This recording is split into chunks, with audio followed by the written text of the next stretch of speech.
West for a Dhamma talk. The Dhamma, God's Dhammanando comes down and implores the enlightened being to teach the benefits of humanity.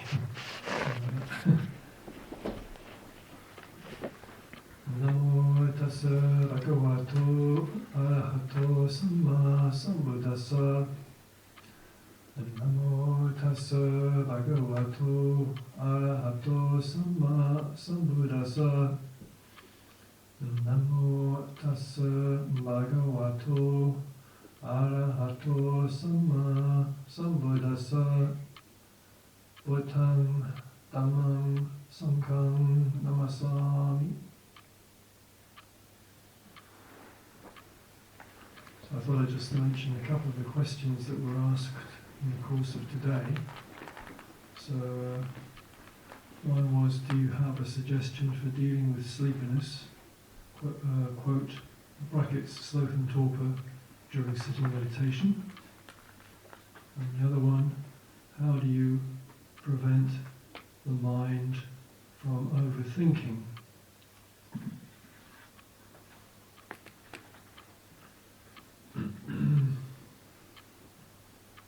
So these kinds of questions bring us naturally to the topic of what we call the hindrances. So with one or two of the groups I met this afternoon, I think there was some discussion of hindrances. See, the problem is that with our conditioning and our culture, we take things very personally. In fact, if you've ever come across it, I don't know, but there is a book by Ajahn called Don't Take Life Personally. But we take it personally all the time, you know. I can't get concentrated, therefore I'm a failure, or I can't sit for longer than half an hour, therefore I'm weak, or I'm just not the kind of person who can meditate. So we translate something happening, some kind of condition arising in our life as being our identity, and that we're stuck within that identity. I mean, you can see it with emotions. Up comes anger or hatred, and then we conceive of ourselves, I'm an angry person, I'm a hateful kind of person, this is what I really am like, and so on and so forth.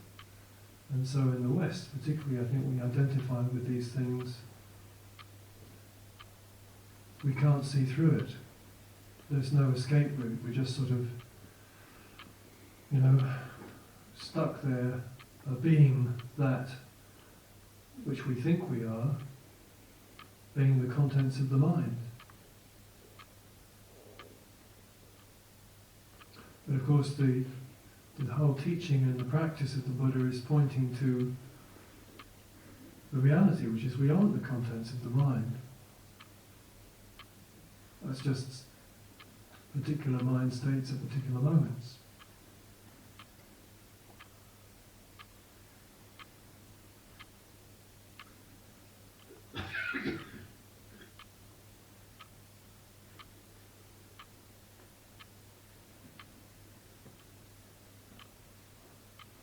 So anyway, on this path of practice, the Buddha identified in particular 5 hindrances. So we can regard the hindrances rather like robbers or muggers lying in wait for us as we walk down the path, or perhaps pitfalls that we're going to fall into as we try to make progress down the path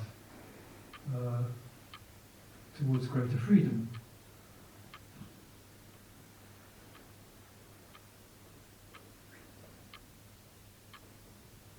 So what are the 5 hindrances?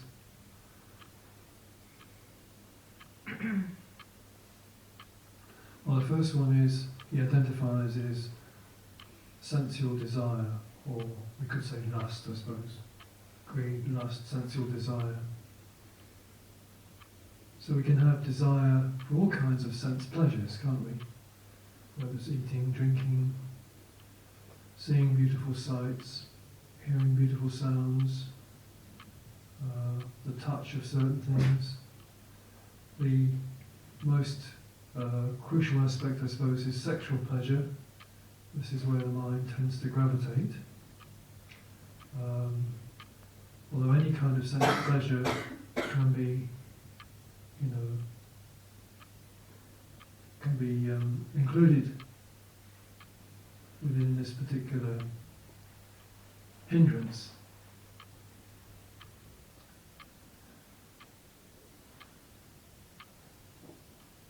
And the second one is what we call, in Pali it's called Bhayapada, or it's ill will or aversion. So we slip into this, something's got in the way of getting what we want. Someone's annoyed us, the situation's gone wrong, and we become full of ill will or aversion.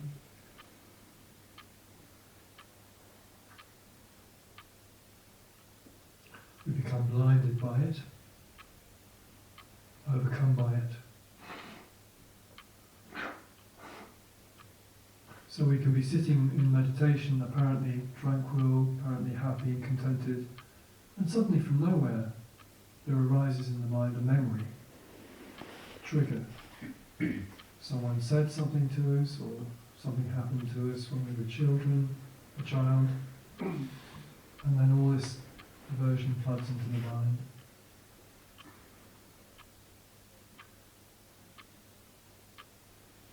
And we can then go on, if we proliferate, this word papancha comes in again, if we proliferate we can then create a demon out of someone. What they did to us, what they said to us, how they treated us. It should never have been like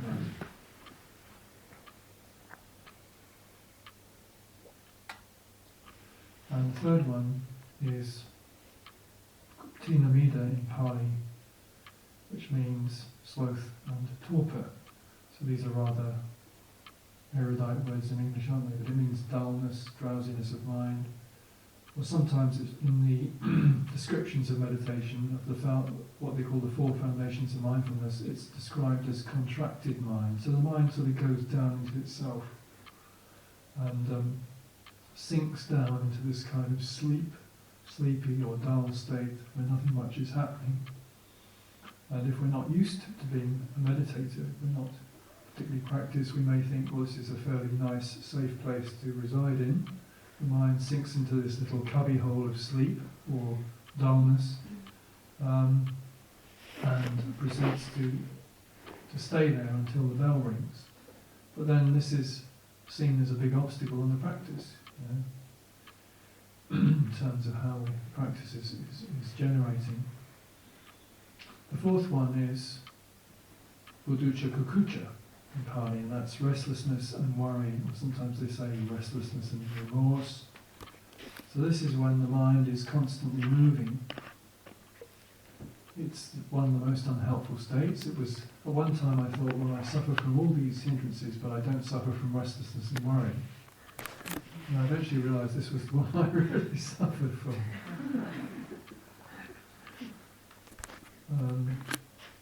I used to think the restlessness implied physical restlessness, but of course it doesn't. It implies mental restlessness, the mind that cannot settle. And the final one, the fifth one, is vicikicca, which is doubt. So the Buddha had various ingenious similes for these hindrances, and they all based around the idea of a man with a bowl of water. And so he's got the bowl of water in front of him, and he wants to use it as a mirror.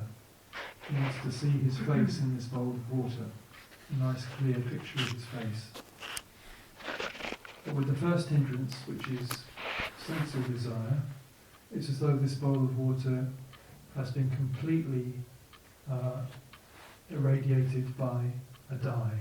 So it could be blue or red or yellow, orange, but there's a dye completely saturating the water, so that the man can't see his face at all, and in fact his whole perceptions are kind of distorted. He can't see an escape from this condition.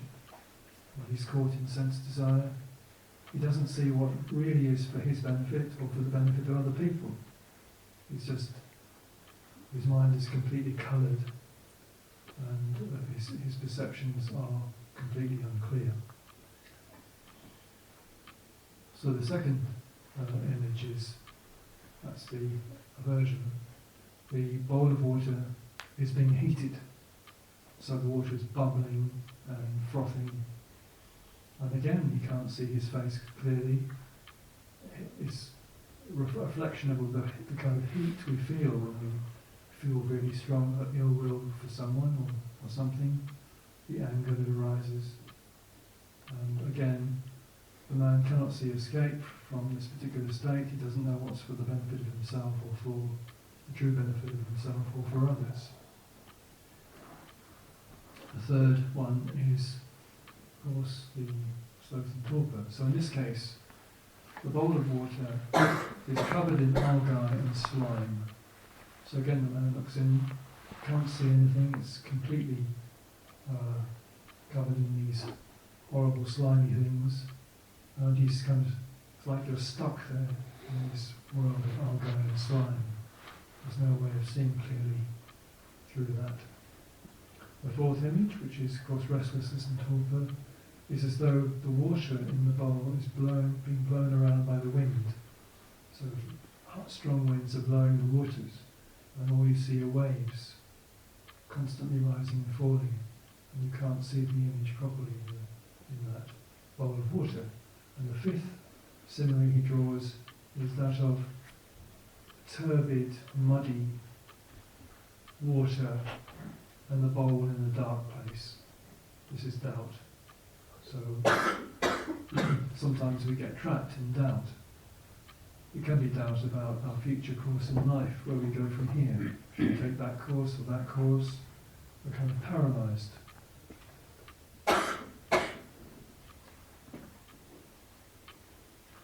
So I won't spend too long on describing the antidotes, particularly the first two, but more of the last three.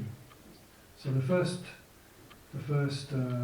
hindrance, we can take this very, very personally. I'm someone who's completely caught up with lust. There's no sort of time when I'm not sensually craving and so on, and I constantly have these images in front of my mind, and I'm a hopeless case. Well, the antidote prescribed by the Buddha for the state of sensual desire is what they call a super practice, which is looking more deeply into the object of our desire. So if it's a body, a human body, it means going under the skin and looking at all the internal contents,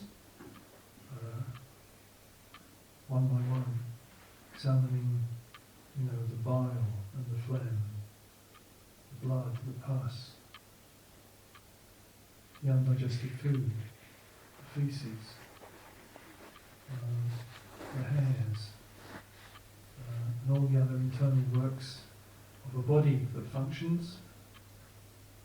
And the whole point of this is to suggest to the mind that that which appears to be so delightful is in the end not so delightful at all.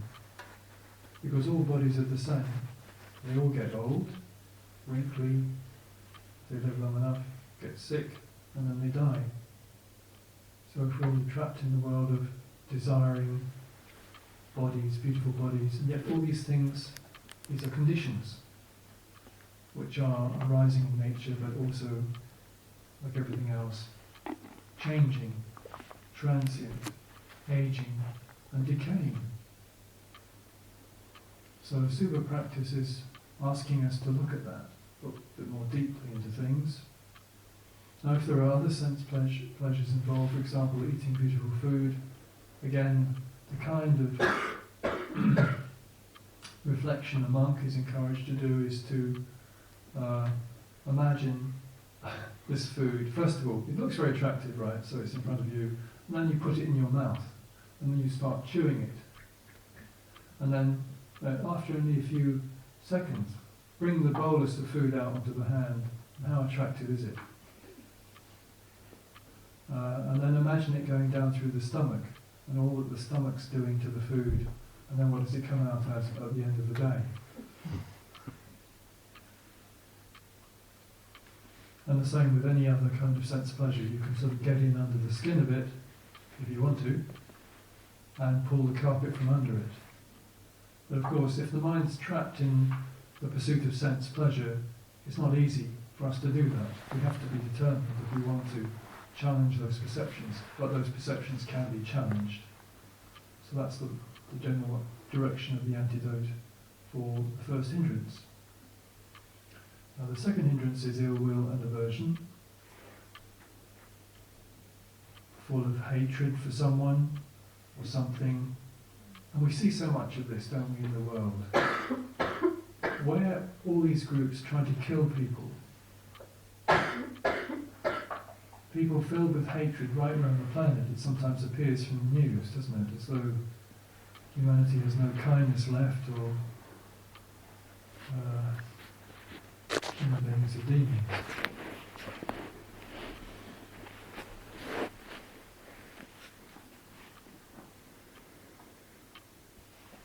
Or mad people.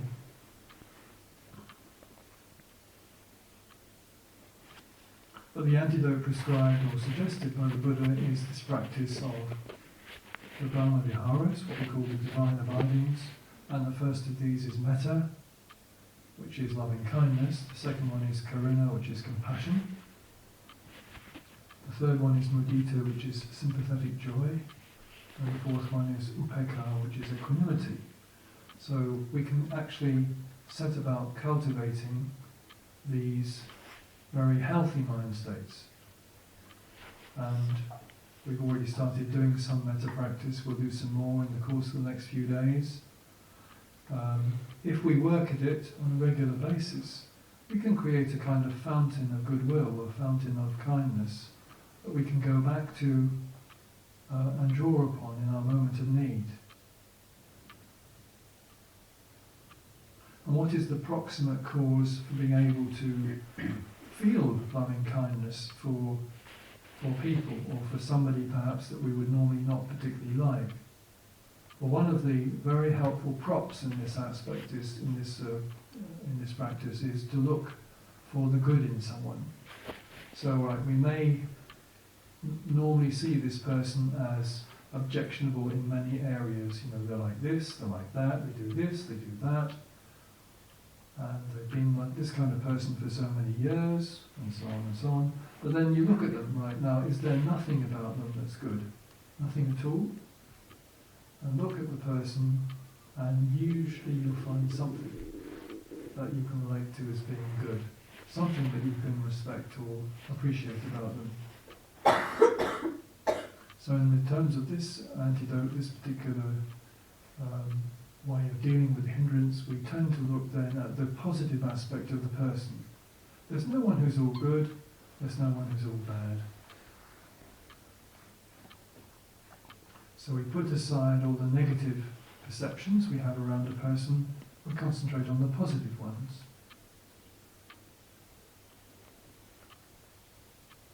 And by beginning to change the perceptions and using metta based around this, drawing on the metta that we've already established in the heart, we can counteract this strong force of aversion.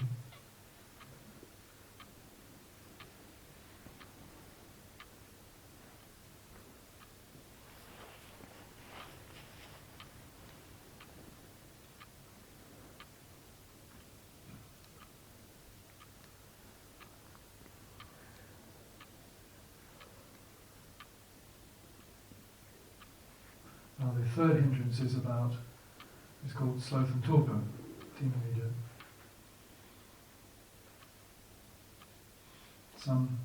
Quite a few of us may have been suffering from this in the course of the day's practice. As I say, it's where the mind gets kind of trapped.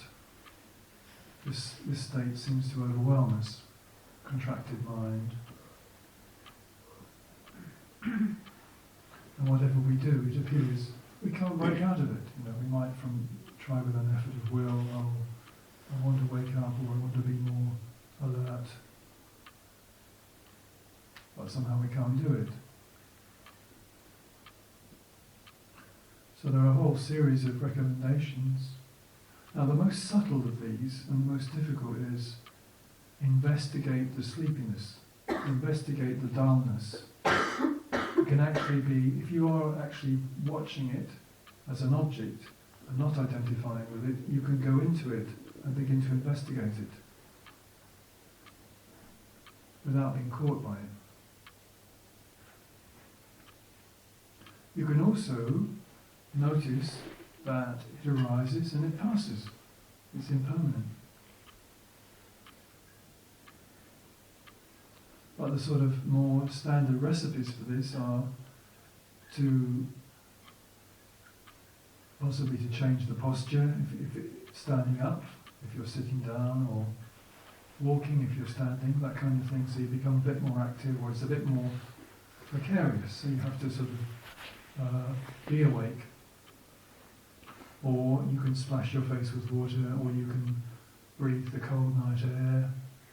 Or they also suggest using light, so you can come out and look at the stars or the moon, allow the light element to enter into your consciousness. Because the more light you let in, the more you wake up. But there actually is a kind of meditation we can use, which is a reflection or meditation on golden light. So I was going to do this tonight, but I found it didn't seem to be appropriate at that moment. And that is, we may well do this in the course of the next few days. So you're sitting in meditation, you're practicing in and out breathing, and then you go into what we might call an imaginary exercise, an exercise involving your imagination. And in this exercise, you imagine that the breath is coming not through the nostrils or the mouth or whatever, but in through the top of the head. And you imagine that coming through the top of the head on the in-breath is a shaft of golden light. And the light comes in, and then you fill the body with light. Each in-breath, you fill the body, different parts of the body, with this golden light. And you may be surprised at the effect, but anyway, it's much better to actually do it than to describe it. So the effect of light helps us to wake up. And of course there are many stories in the monastic sort of culture about people with a problem with sloth and torpor. In particular, we used to do these all-night sits. Nowadays we tend to do a sit to midnight once a week. It used to be all night through till 4 o'clock. And the classical manifestation of this particular hindrance is somebody's nodding. So a monk is nodding, you see, like this. And sometimes it gets so bad, if they're at the front, the people have noticed enough to help them. They'll hit the floor. I've probably told this story to some of you before, but we did have a monk who had a particular problem with this nodding. And in fact, there were certain situations, obviously the midnight sit or the late night sit, you would tend to get into that nodding routine. But also, I think, when he heard Ajahn Sumedho's voice. And in fact, this happened to me for a while. Somehow, one got used to Ajahn Sumedho's voice, and you kind of became like a kind of cocoon, you know. You go into this cocoon, start nodding.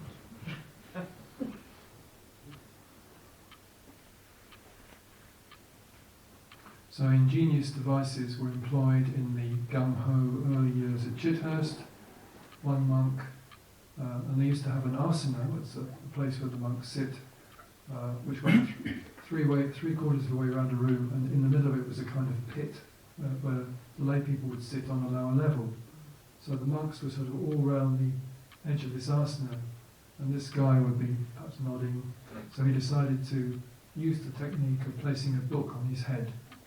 And if he nodded, the book would come off and hit the asana and making a terrible noise, leaving him very embarrassed. Another monk employed a kind of metal plate on a chain. So the chain was round the neck, the metal plate was on the head, and when he started nodding too much, And as I was saying this afternoon to someone, famous stories of monks who actually go up to a precipice, on the top of a precipice, sitting on a log, but there, foot below them is the precipice, and if they nod too much, that's it.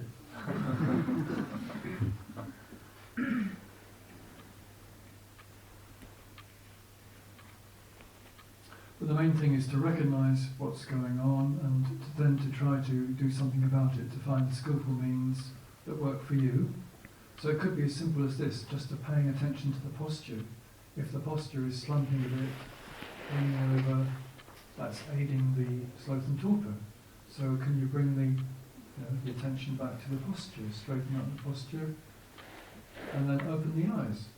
It's very simple, isn't it? But again, you're letting in light through the eyes, so this can help to alleviate the sloth and torpor. And just keep them open. Practice the Anapanasati, the breathing, with your eyes open. So those are various techniques that have been employed. The main thing is to be ingenious enough to find one that works for you. So the fourth hindrance is this restlessness and worry. As I say, it was the one that really fooled me for a while. And in my own experience, what goes on here is it's like the mind, you want the mind to settle, and it just will not. So it's like the mind's attention is wandering around a baseball. If you think of a baseball pitch or a rounder's pitch and a whole series of bases, the mind keeps going round. And there's nothing it seems you can do to control it. It keeps on going around these different bases, jumping from topic to topic to topic, because it's got into this kind of excited state, this elevated state where it can't settle. And so in the classic definition, it's not just restlessness, it's also worry, worrying about things from the past, worrying about things from the future, caught up in all this mental turbulence. So what's the solution for that? What's the antidote for that? Well, the main suggestion is going to a single object. And you might well say, well, what do you mean? Because that's what I've been trying to do anyway. But it is really being very, very firm in this case. Once you've identified what's going wrong, you go firmly towards a solution, which is to find a single object that you can focus on and which you can keep with, stay with. So it might be the breath, but then it might not be. If you can't hack it, it might have to be something else. So can it be the body? Can you keep the attention on the body? Or in my case, I'll take the attention to the bottom, the soles of the feet. And maybe to the toes. So hard parts of the body as far from the head as possible. And then the mind, of course, keeps pulling away, it wants to go around all these places, thinking about different things, so you just bring it back to this particular object or part of the body you've chosen to go to, and then it pulls away, keeps going around the bases, bring it back. It pulls away, going around the bases, bring it back. And slowly by slowly, if you're patient, and if you keep up the effort, slowly by slowly, that mind starts pulling away less. And it's not quite so frenzied. But you have to keep it, keep at it. Bring it back to one object. So this particular hindrance is perhaps, it reminds us of some of these images of the mind that they employ in traditional teaching, since time immemorial, about a wild animal, maybe a wild elephant or a calf or a horse or something like this. And how do you tame it? How do you tame a creature that's come out of the forest or the wild? Well, you bang a big, powerful post into the ground, and you bring the animal, you have the animal tied with a rope, a long rope initially, to the post. And then it can still run around and bound around, and it's got some freedom, but it's still tied to the post. It can't run away from the post. And then each day you shorten the leash a bit. And eventually the animal settles down and it kneels down or it lies down beside the post. It's accepted This is after several days. It's accepted the discipline. And then it can be the same with the mind.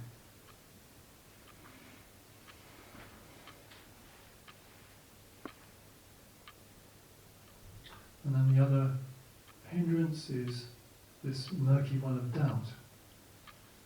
The dark, muddy, turbid water kept in a dark place.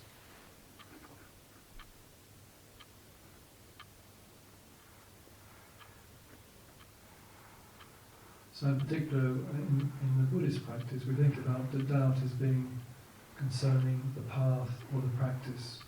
Or again, we're personalising something. Am I right for this? Is it right for me? Am I the kind of person that can do this? Is the practice really suited to my kind of character? And maybe I'd be better off being a Christian, or maybe I should give up spiritual practice because it's not really leading me anywhere, and perhaps I should take up some kind of hobby instead. This kind of thought, or doubt about Buddha Dhamma Sangha. I don't think I really trust it, or whatever. Or doubt about practices that you're being asked to undertake. This is all perfectly legitimate human kinds of wavering. But how to overcome it? If we're going to keep going down the path, well, you can't magic doubt away through an act of will, just like you can't magic the other hindrances away. But there are skillful means to employ in relation to doubt. So we call these means upaya, skillful means. So one thing is to try to satisfy, to make inquiries to satisfy whatever doubts one has. So one can go to books or sutras or whatever to try to establish what did the Buddha really say here about this. Or you can go to, if you have a senior monk around, you can go to a senior monk. Or if you're in the lay life and you're practicing in a group, hopefully you have kalyana mitta. Kalyana mitta are good friends, wholesome friends, people who are experienced in the path. And you can go to them. And you can put questions to them and try and satisfy the doubt. So this is one of the areas where on a conceptual level you may be able to cure the problem, if you can actually find an answer to what the mind is saying. But on another level, you just have to watch the doubting mind, because it's like any other arisen mental state, isn't it, doubt? Can you see that the doubt has arisen? Can you see that the doubt is currently there?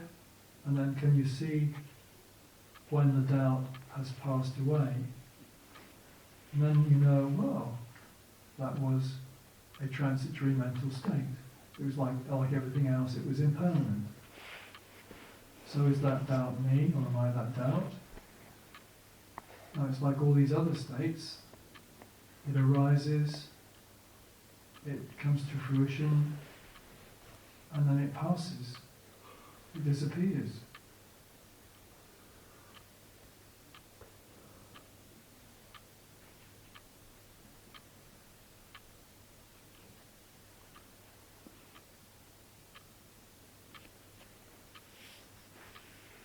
And yet these are the things that we take very personally as being me or mine, and I'm a hopeless case, or I can't possibly crack this, or whatever. So what it comes back to is being patient and willing to work with the conditions that confront us. And we were touching into this in the afternoon because we were talking about working with pain.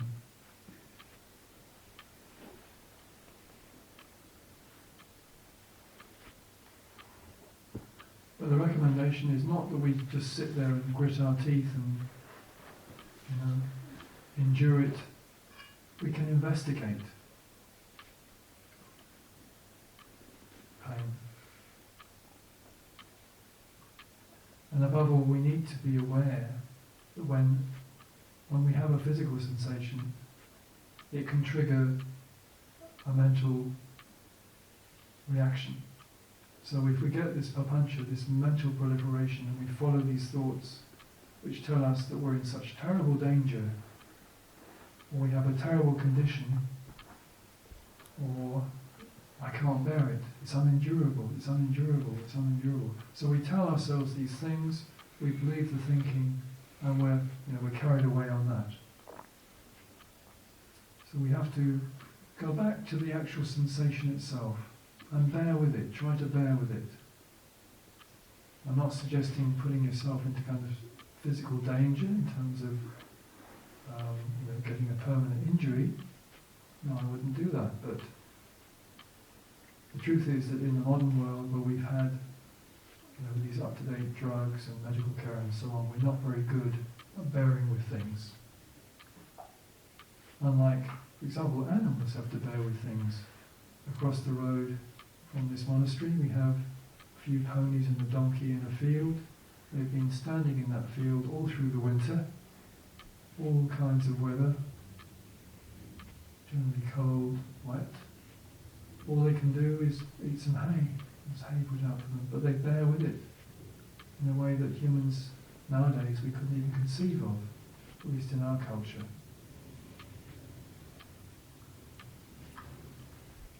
So we can actually bear with things much more than we imagine. Things that seem to be unendurable can be endured, or at least we can try to endure them longer than we do currently. And the investigation aspect means going into that pain or into that discomfort and really going to the source of it. Being courageous enough to go into the heart of it, opening up to it, allowing it to fill the consciousness. And if we can do that, we notice things change. Something changes. Because we've allowed that energy into our consciousness.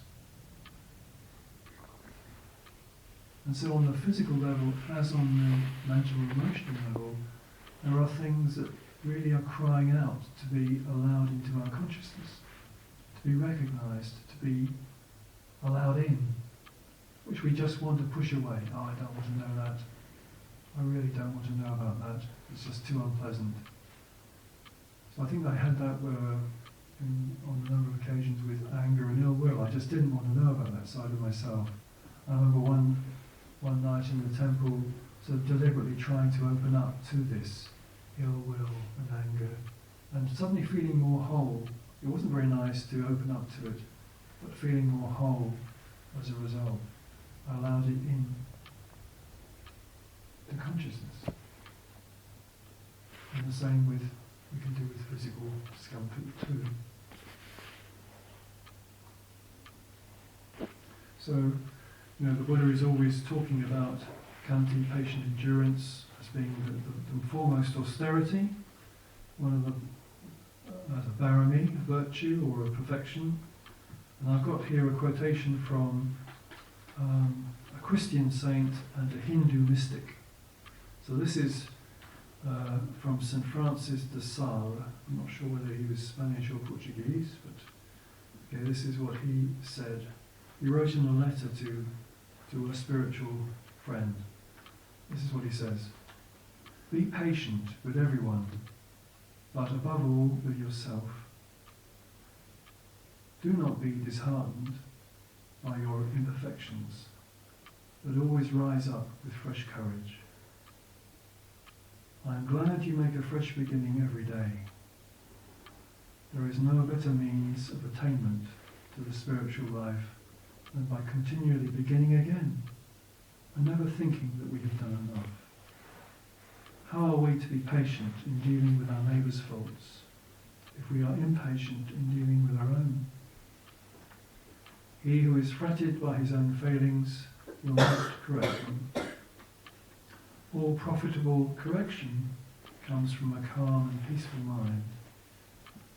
And this is the Hindu mystic Ramana Maharshi. No one succeeds without effort. Mind control is not your birthright. those who succeed owe their success to their perseverance.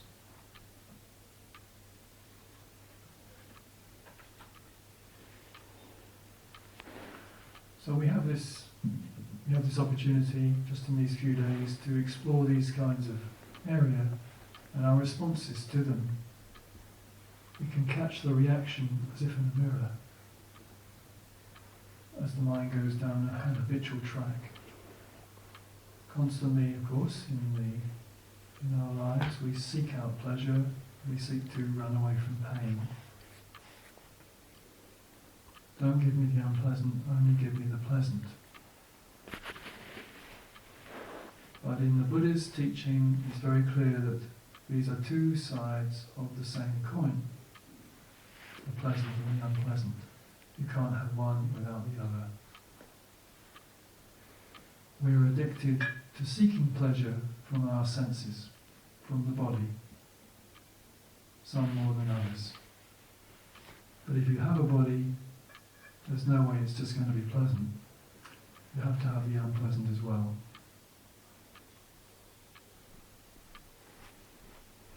And so we talk about how do we bring suffering to an end. And there's only one way we can bring suffering to an end, not by running away from it, not by trying to push it away, but by embracing it. We invite it in. We acknowledge it. We feel it deep into the core of our own being. And then that is the route to the end of suffering.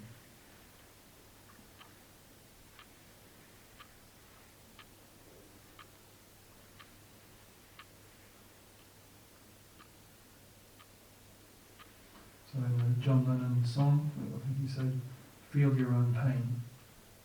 We have to be open to feeling our pain, whether it's emotional pain, whether it's physical pain, or some other kind of pain. And in the imagination that we have of it, we think such a pain, such a deep grief, such a distress will shatter us. But the truth is, it doesn't.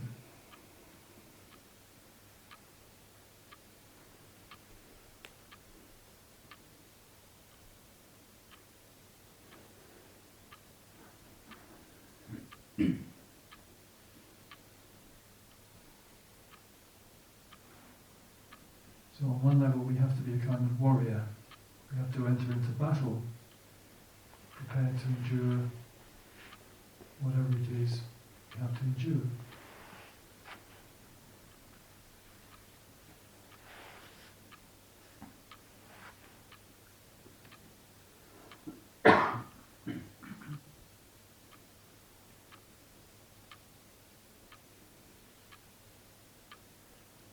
Through this practice we can learn to let go and to be at ease with all conditions that arise and pass, knowing them for what they really are.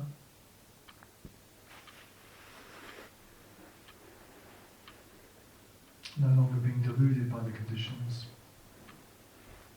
misled by them, but able to face the reality of our life and our death. So I offer this for your reflection tonight.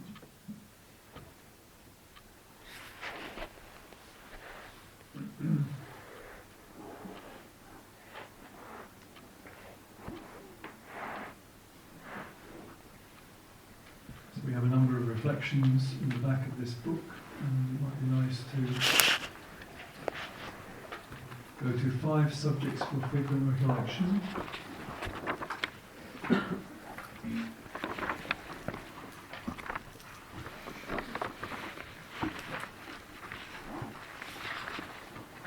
That's on page 47. So this is a bit of Pali as well as English, so for you, some of you who've never chanted much Pali, this is perhaps a little bit of a challenge. But just looking at this particular chant, the C, which is a C in English, is a ch sound in Pali.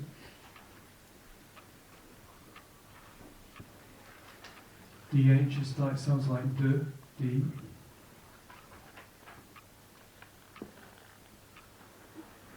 When there is a line above a syllable, above a vowel, you lengthen the vowel twice the length of the shorter vowel. So a line means just lengthen that vowel. When you see these little arrows above and below the line, it means up half a tone or down half a tone.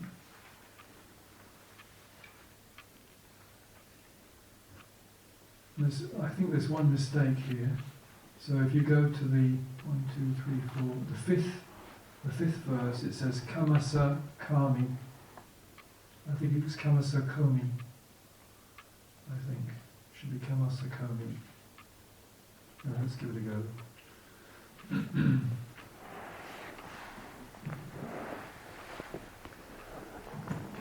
Andamayang navina pajavekana patan vanamase Jaradammo amijaram anatito.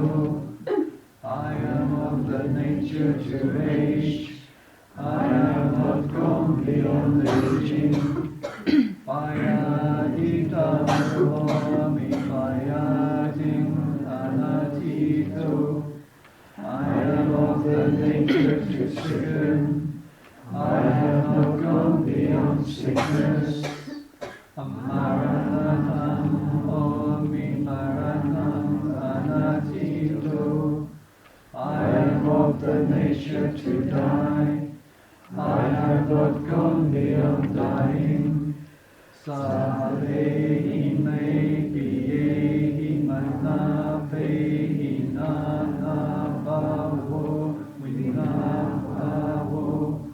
All that is mine, beloved and pleasing, will become otherwise, will become separated from me. Kammasako mikammatayado kammayoni kammabandhu kammapatisarano yang kammam karisami karenanam vapapakam vatasatariyato pavisami. I am the owner of my karma, heir to my karma, born of my karma, related to my karma, abide supported by my karma. Whatever karma I shall do, for good or for ill, of that I will be heir. Evam Dhammanando Ajahn. Thus we should frequently recollect.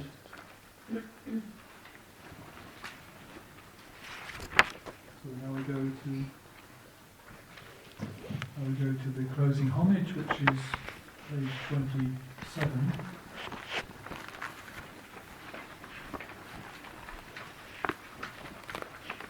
So just to remind you that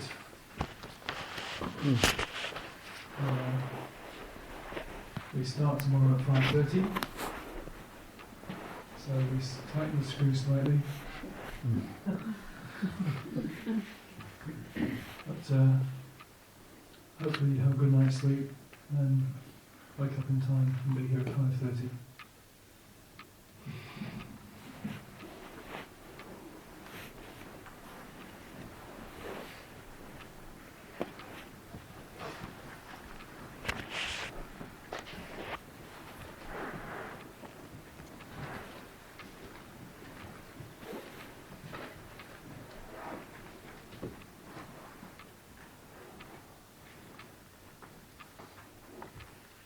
Araham Samma Sambuddho Bhagava.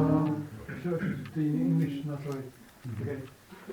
The Lord, the perfectly enlightened and blessed one, I render homage to the Buddha, the blessed one. The teaching, so completely explained by him, I bow to the Dhamma.